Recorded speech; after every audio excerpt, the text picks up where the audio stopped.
তো বন্ধুরা, তোমরা প্রথমেই রাজুদার ভিডিওটি দেখো, তারপর এই ভিডিওর ফানি ফানি কমেন্টসগুলো পড়া হবে। So let's go.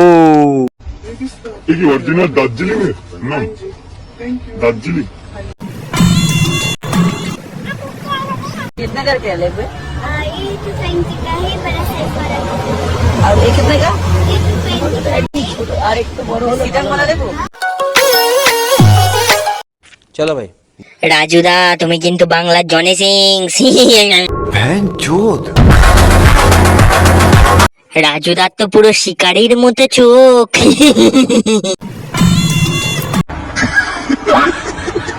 শান্তির ছেলে ঠোঁটটা কেমন করছে, মনে মনেই গিলে খেয়ে নিয়েছে মনে হয়। রাজুদা গাঁজা খায় আজকে জানলাম। রাজুদার আলুর দোষ আছে।